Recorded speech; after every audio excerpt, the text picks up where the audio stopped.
Hello दोस्तों, आज मैं आप सभी लोगों के लिए पार्ट थर्ड लाया हूँ सेल साइकिल का। पहले दो पार्टों में हमने पढ़ा है कि इंटरफेस क्या होते हैं और एम फेस क्या होता है। इन दोनों के बारे में हमने पढ़ा है। एम फेस के बारे में हमने थोड़ा कम पढ़ा है और उसको हम इस थर्ड पार्ट में कंप्लीट करेंगे। उसके बाद हमने सेकंड पार्ट में पढ़ा है साइटोकाइनिन बैरियर कि कौन कौन से बैरियर्स होते हैं। अब इस पार्ट में हम पढ़ेंगे एम फेस के बारे में डिटेल में। एम फेस मतलब माइटोसिस फेज़। तो बिना टाइम खराब करे शुरू करते हैं। माइटोसिस फेज़ क्या होता है?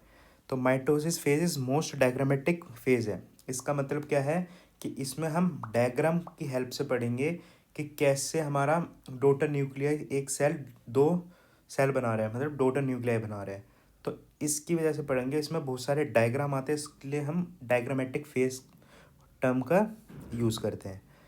तो सेकंड पॉइंट है कंपोनेंट्स आर मेजर रिकॉग्नाइजेशन। मतलब हम इसमें देख पाते हैं कि गोल्गी बॉडीज़ कब जा रहे हैं, गोल्गी बॉडीज़ कब आ रहे हैं, एंडोप्लाज्मिक रेटिकुलम हुआ, हमारा न्यूक्लियस हुआ, क्रोमोसोम डिवाइड कब हो रहा है, ये हम सब देख सकते हैं। इसमें अच्छे से पता चलता है, इसलिए हम इसको पढ़ते हैं। तो माइटोसिस क्या है हमारा और मियोसिस क्या है, पहले हमें ये पता लगाना पड़ेगा। हमें जब माइटोसिस के बारे में नहीं पता पड़ेगा, हम इसके बारे में पढ़ लेंगे तो क्या फ़ायदा। तो हमको पता होना चाहिए कि माइटोसिस क्या है, मियोसिस क्या है। तो माइटोसिस हमारा है कि जैसे कि अगर हमारा पेरेंट 2n है और हमारा ऑफस्प्रिंग मतलब बच्चा भी हमारा 2n बन रहा, तो उसको हम कहते हैं माइटोसिस। हमारा सेल 2n है, क्रोमोसोमल नंबर 2n है और हमारा बन भी 2n रहा है डायरेक्ट, तो उसे हम कहेंगे माइटोसिस।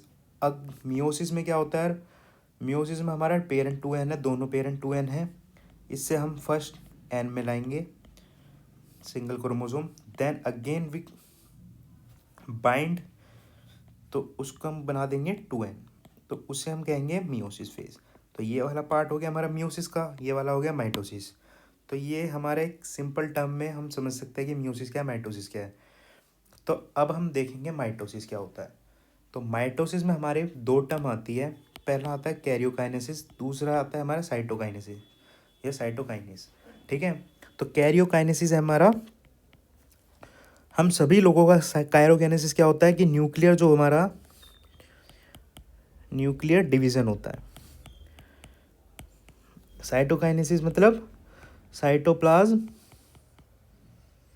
डिवीज़न। अगर हमारा साइटोप्लाज्म डिवाइड हो रहा है तो साइटोकाइनेसिस, न्यूक्लियर डिवाइड हो रहा था हम कहेंगे उसको कैरियोकाइनेसिस। ठीक है। अब पहला स्टेप जो होता है हमारा कैरियोकाइनेसिस होता है, दूसरा स्टेप होता है साइटोकाइनेसिस। मैंने स्टेप वाइज इनको मार्किंग कर दी है। कैरियोकाइनेसिस में हमारे आते हैं 4 phases: prophase, metaphase, anaphase, telophase. P mat, हम इसकी सीरीज ऐसे याद रख सकते हैं, पी मैट, मैट मतलब चटाई। ठीक है। तो अब हम पढ़ेंगे प्रोफेज के बारे में कि प्रोफेज में क्या क्या होता है, कैसे कैसे होता है। ठीक है। तो प्रोफेज हमारा कंडेंसेशन फेज है, जिसमें हमारा कंडेंसेशन स्टार्ट होता है। जो कि हमारा क्रोमोसोम है, क्रोमोसोम प्रेजेंट है, ये हमारा कंडेंस होना शुरू होता है, मतलब गाढ़ा होना शुरू हो जाता है। हमको पता चल जाता है कि हाँ भाई अब हमारा क्रोमोसोम बनने वाला है। ठीक है। तो ये हमारा कंडेंसेशन फेज है। दूसरा हमारा माइटोटिक अपरेटस फॉर्म होते हैं। क्या मतलब माइटोटिक अपरेटस फॉर्म हो रहा है? माइटोटिक अपरेटर्स क्या होते हैं? जैसे कि हमारा स्पिंडल फाइबर हुआ,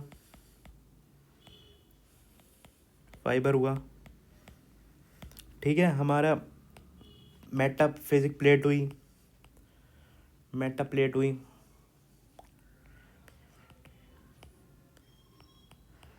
ठीक है। इन सबको मिला के हमारा क्या बनता है? Mitotic apparatus. और इसमें क्या होना शुरू हो जाता है? Golgi bodies, ER, endoplasmic reticulum, nuclear envelope, nucleolus, सारा हमारा डिसअपियर हो जाता है। ठीक है। तो ये हमारा प्रोफेज के बारे में। मेटाफेज में क्या होता है? क्रोमोसोम फुल्ली कंडेंस, मतलब अच्छे से कंडेंस हो जाता है, क्रोमोसोम दिखने लग जाता है, क्रोमोसोम बन गया।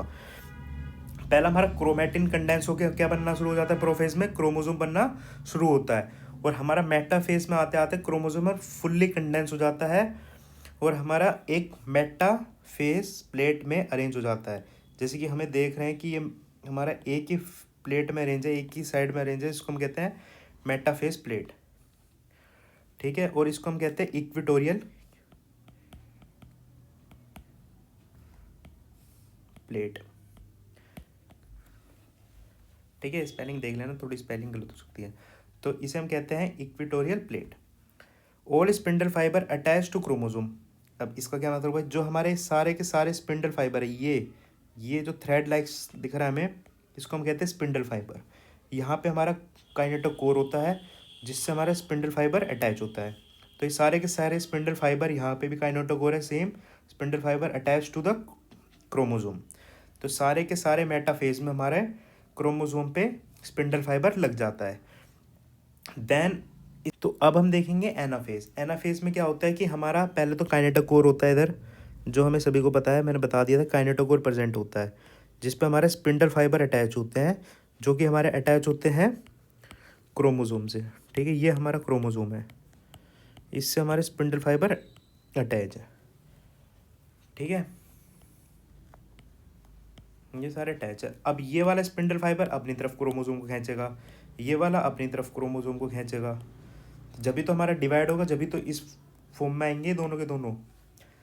तो अगर ये हमारा ऐसी वाली फॉर्म में आ रहा है तो उसे हम कहते हैं लॉगिंग। ठीक है, और नीचे वाला हमारा इस फॉर्म में आएगा।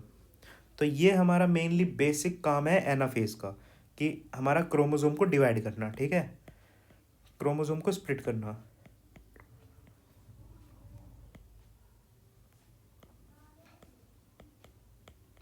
क्रोमोसोम स्प्लिट हो जाते हैं। इसके बाद आता है हमारे टीलोफेज। टीलोफेज में क्या होता है, जो हमारे ऑर्गेनेल्स जो हमारे प्रोफेज में हमारे गायब होने शुरू हुए थे, हम दोबारा रीअपियर हो जाएंगे टीलोफेज में, दोबारा के दोबारा से आने शुरू हो जाएंगे टीलोफेज में, और हमारा टू डॉटर न्यूक्लिया में डिवाइड होना शुरू हो जाएगा हमारा सेल। अब टू डॉटर न्यूक्लिया में डिवाइड होने से पहले इसके साइटोप्लाज्मा को भी डिवाइड होना पड़ेगा, उसको हम कहते हैं साइटोकाइनेसिस। तो सबसे लास्ट हुआ हमारा कौन सा, साइटोकाइनेसिस वाला पार्ट। ठीक है, कैरियोकाइनेसिस यहाँ पे खत्म हो जाता है, साइटोकाइनेसिस शुरू हो जाता है। तो साइटोकाइनेसिस के बाद क्या होगा हमारा, कि साइटोप्लाज्मा डिवाइड हो जाएगा और हमारे दो सेल बन जाएंगे। तो ये है हमारा सेल साइकिल, यहाँ पे हमारी सेल साइकिल ख़त्म होती है। Thank you very much for watching, and please like and share my channel.